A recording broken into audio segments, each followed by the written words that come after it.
तर ही चवळीची कोवळी भाजी आहे। तर ही कोवळी अशी पानं मी काढून घेते, देठ बाजूला करते आणि मीठ घातलेल्या पाण्यामध्ये ते भाजी टाकते।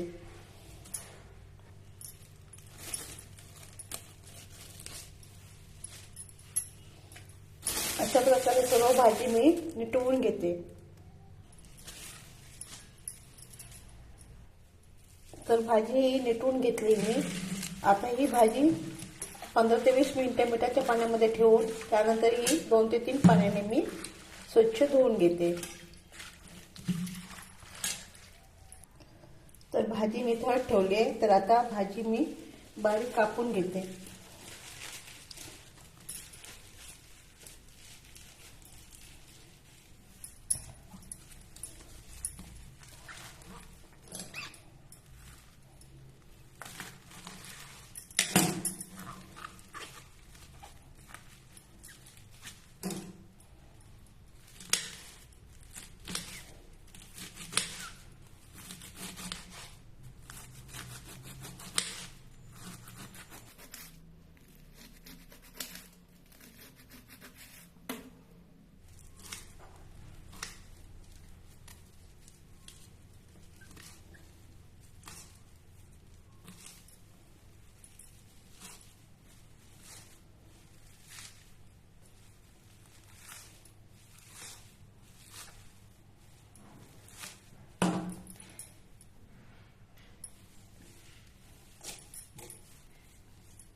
चार हिरव्या मिरच्या कापून घेते।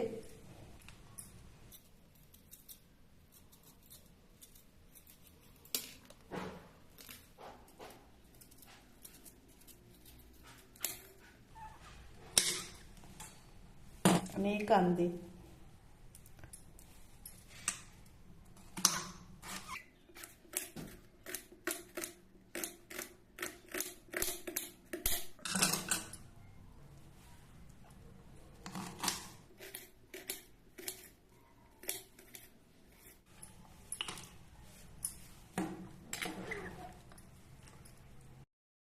कापून घेतलेली चवळीची पाल्याची भाजी, कांदा मिरची, मूग डाळ आणि खोवलेलं ओलं खोबरं।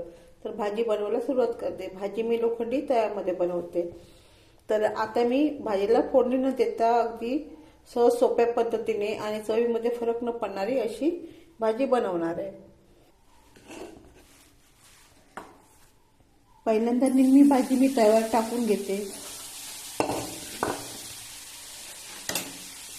आणि त्यानंतर हा कांदा आणि हिरवी मिरची त्यावर टाकते।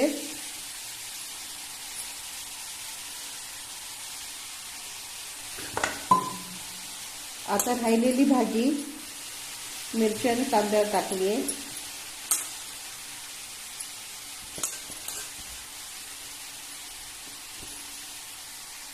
भाजीवर झाकण ठेवून घेते।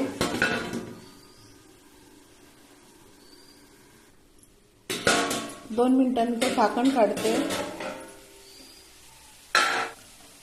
आता भाजीमध्ये चवीनुसार मीठ टाकते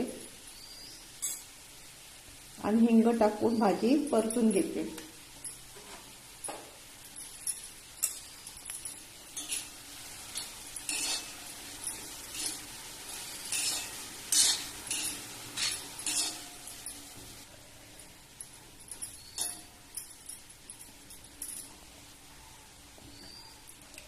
आता ही मूग डाळ टाकून घेते।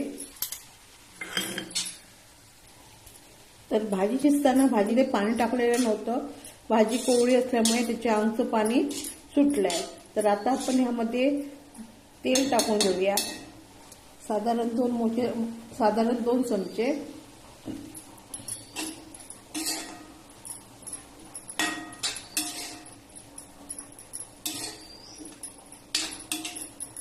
आता भाजीवर ओलं खोबरं टाकून घेते, परत 2 मिनिटासाठी झाकून ठेवते.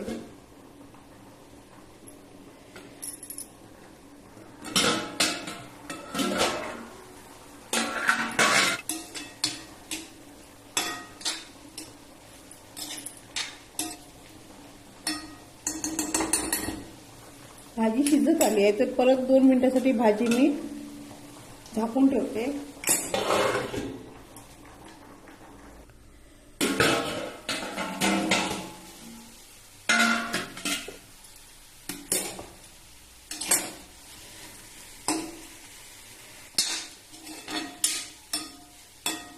तर भाजी खायला तयार आहे. भाजी शिजली आहे आणि मूग डाळ पण शिजली आहे त्यातली.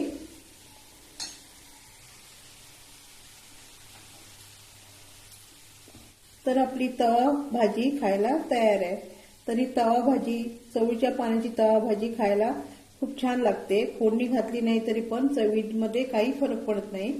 तर तुम्ही पण अशा प्रकारची बिना फोडणीची भाजी अवश्य बनवून पहा.